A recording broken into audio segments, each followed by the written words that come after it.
conviver com isso. O Brasil tem várias áreas de risco, de montanhas e residências em proximidade de rios, seja perto do rio, seja em montanha e em costa, são áreas de risco. E todas as cidades brasileiras têm essa situação. Então, quando vem as chuvas de verão, a gente assiste isso, só muda o endereço, mas a tragédia permanece. Então, a gente tem que aprender a conviver com isso. Gustavo, falando das regiões serranas do Rio, o que as cidades dessas regiões têm de concreto para encarar as chuvas de verão, e elas têm um plano de contingência para tornar, por exemplo, o resgate mais rápido, mais ágil? Bom dia.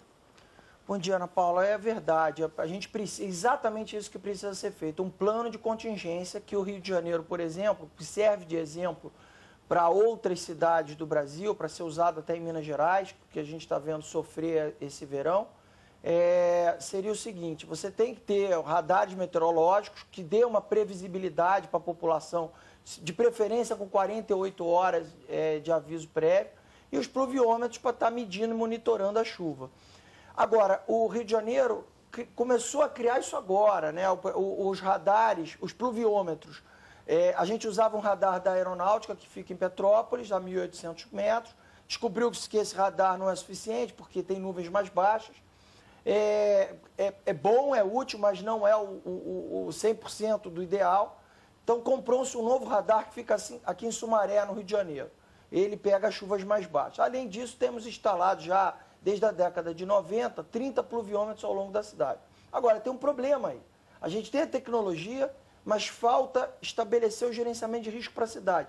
Tem que ter o apoio da população de entender, porque a prefeitura às vezes não dá o alerta com medo de causar um transtorno à população, um deslocamento da população, e depois a chuva não ser tudo aquilo que se imaginou. E aí as pessoas vão ficar aborrecidas com a prefeitura e não saem das suas casas.